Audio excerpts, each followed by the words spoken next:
네, 시사해설 시간입니다. 여러분 요즘 이 가스 스테이션 지나가시면서 어떠세요? 가격 표시를 보십니까? 거의 그냥 지나치기가 쉽지 않습니다. 이 가스 가격 민감하니까 말이죠.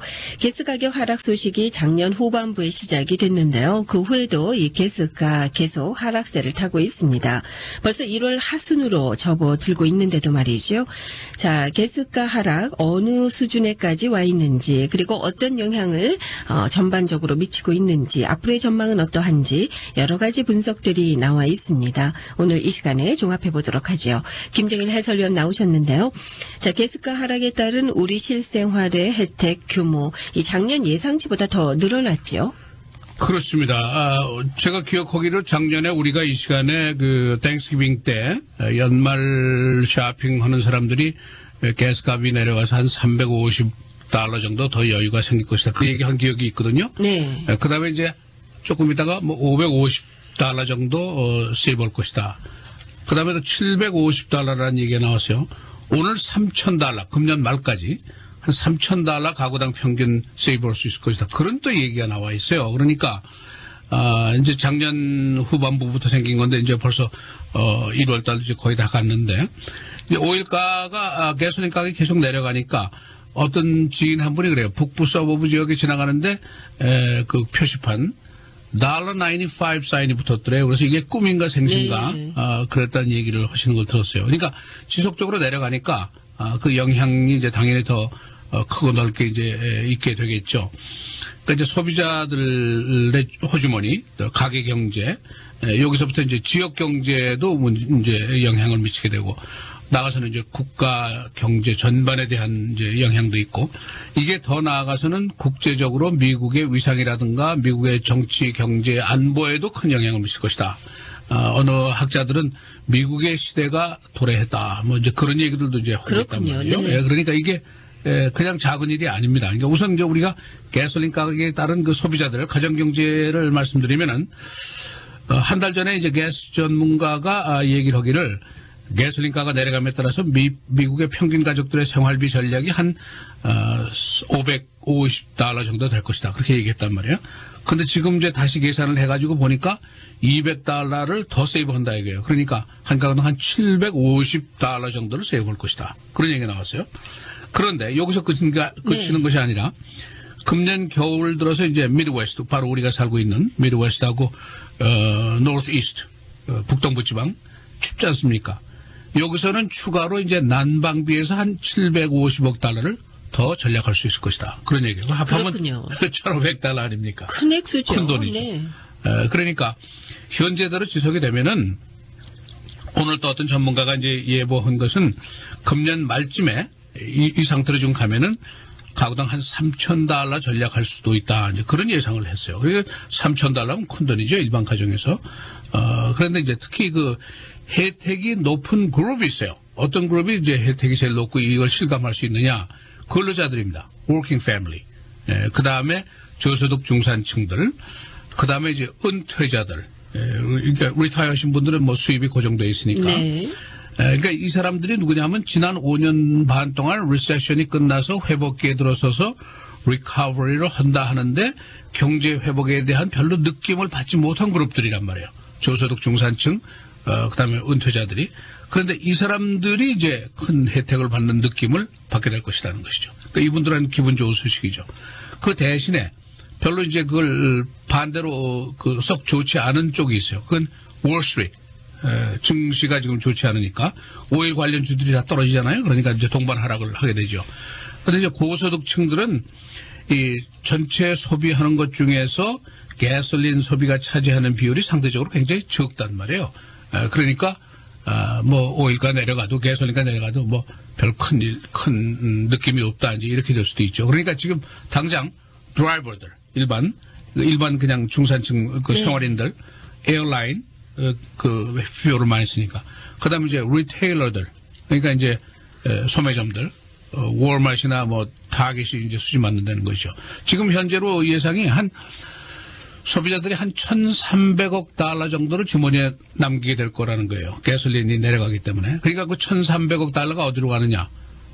소매점으로 갈 가능성이 많습니다. 그렇죠. 예, 그 대신에 이제 고소득자라든가 증권시장이라든가 그다음에 이제 그 산유주들 이 오일을 생산하는 텍사스라든가 노스다코다라든가 이런 지역은 이제 상대적으로 좋지가 않죠. 네. 가스가 하락에 따른 영향 말씀해 주신 것처럼 뭐 전반적으로 영향을 미치고 있는데요.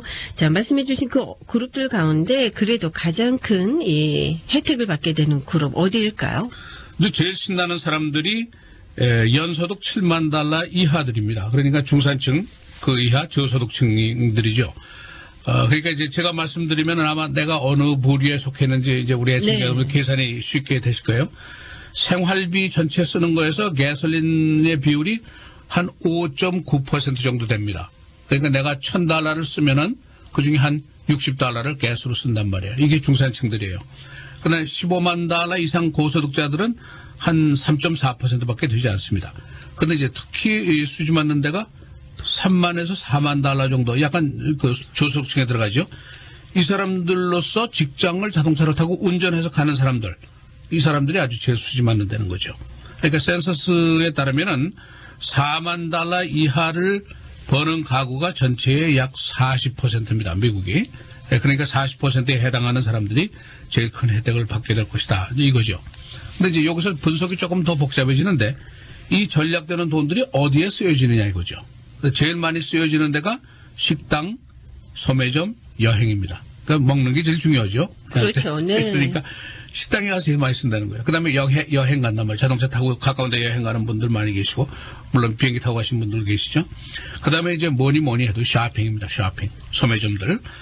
그러니까 이게 이제 또 어떤 영향이 있냐면은 미국 전체 고용을 창출하는 쪽에서 13%에 해당하는 쪽이 어디에 있느냐, 고용이? 식당, 여행, 소매점에 있어요. 그러니까 13%에 해당하는 분야의 산업에 고용이 늘어나고 임금이 늘어나고 할 가능성이 있다는 거죠. 이게 굉장히 건조스 아니에요? 그 다음에 오일 분야 고용, 그러니까 그 오일 시출을 한다든가 뭐 텍사스의 이제 오일 회사라든가 이런 거는 전체 1%밖에 안 돼요. 전체 고용 창출에. 그러니까 13대 1이니까 이익 보는 사람이 더 많죠. 그러니까 이제 결국 이 굿뉴스라고 볼 수가 있죠. 그다음에 이제 오일가가 내려감에 따라서 피해를 보는 사람들이 이제 증권을 많이 가지고 있는 사람들인데 탑 10%에 해당하는 이제 부자들이 주로 많고, 그 지역적으로는 이제 텍사스, 와이밍, 루이지애나, 알래스카, 노스다코다 이 산유주들 여기가 이제 문제죠. 네. 그 고용을 지금 많이 벌써 줄여요. 그렇습니다. 네. 증산을 지금 덜 하기 때문에. 그 다음에 이제 산유 시설에 쓰는 뭐 여러 가지 재료라든가 이런 거 많지 않습니까? 그 스테이트에서 뭐 파이프라든가 뭐 불찰 작업을 한다든가 뭐 이런 걸 다 줄인단 말이에요. 그러니까 이쪽이 루저가 되는 거죠. 그러나 결론적으로 이제 절대다수의 국민들이나 소비자들은 위너의 대열에 서게 된다. 그러니까 이게 나쁜 소식이 아니죠. 이제 근년에 들어서 이제 한 5년 동안 일반 직종에서도 이제 그 기술직들 하이텍하고 그다음에 사무직 중에서도 약간 고급 사무직 매니저 이상들 이런 사람들은 경기가 좋았단 말이에요. 주택시장도 괜찮았고 계속 인프루브가 되고 금융시장 좋았고 이 섹터들이 다 좋았는데 그러니까 회복기의 열매를 이 사람들이 따먹은 사람들이죠.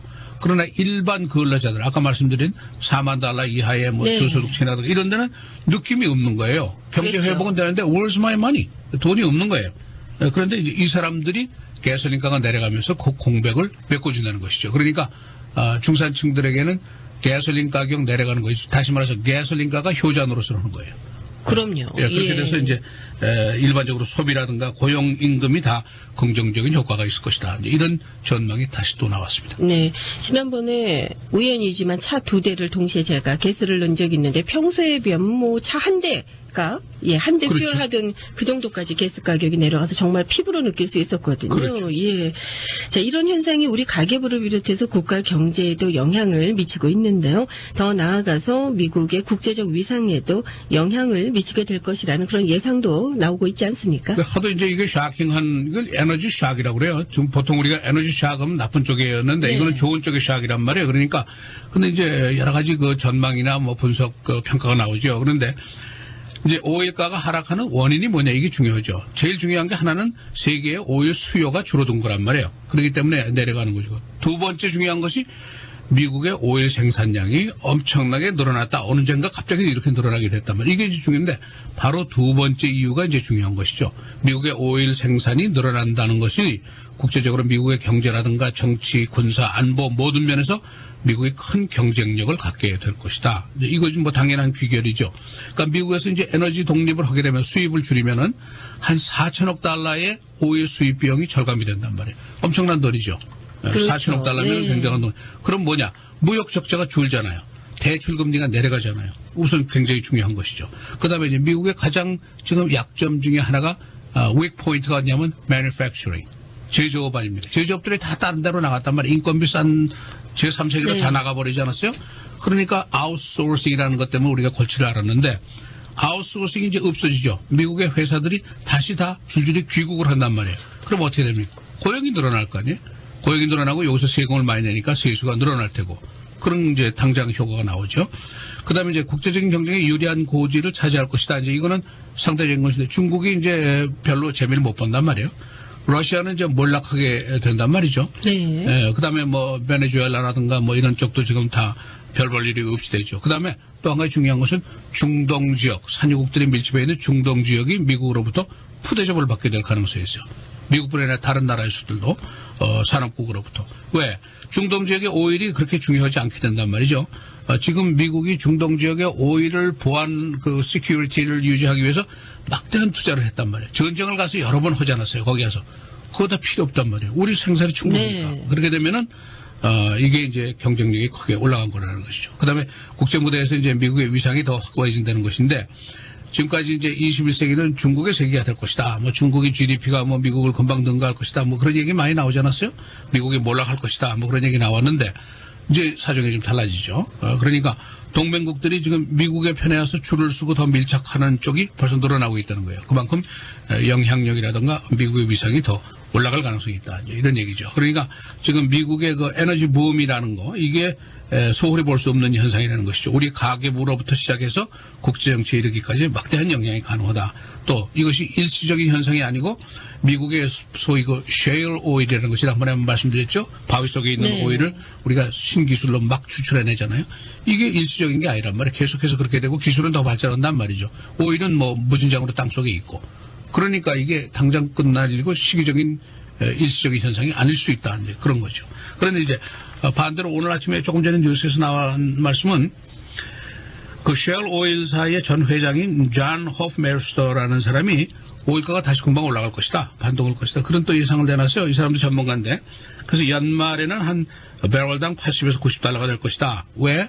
지금까지 그 소위 글라트라는 거 재고 조사를 좀 소홀히 했다 이거예요. 재고가 지금 생각한 건 그렇게 많지 않다. 그로 그 반동할 것이다. 이제 그런 예상을 내놓은 거.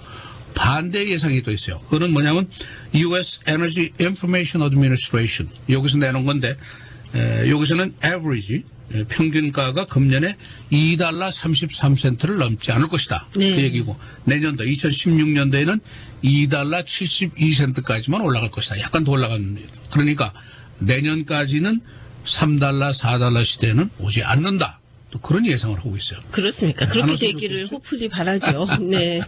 네, 대충 그런 예상들이 지금 나오고 있습니다. 예, 예. 정말 한때 유가 상승으로 뭐 $4대까지 가스값이 올랐던 거 생각하면 지금은 뭐 너무나 그냥 감사할 뿐입니다. 그렇죠. 네, 올 한 해만 지속이 되더라도 좋은 일이죠. 예. 저희가 방송 전에 시카고 이 인근에서 햄버거가 어디가 제일 맛있느냐 좀 이런 얘기 나눴었잖아요. 예. 그 얘기를 갑자기 햄버거 몇 개는 뭐 마음 놓고 더 드셔도 예. 될 것 같다라는 그런 생각이 듭니다. 예. 아, 정말 말씀해 주신 것처럼 이 소시민들에게는 가스가 하락처럼 좀 기쁜 소식이 없습니다. 그렇습니다. 예. 자, 오늘 시사해설 시간에는요. 가스가 하락이 우리 가게를 비롯해서 이 미국 전반에 미치는 영향에 대해서 말씀드렸습니다. 수고하셨고요. 내일 이 시간에 다시 뵙겠습니다. 고맙습니다. 감사합니다.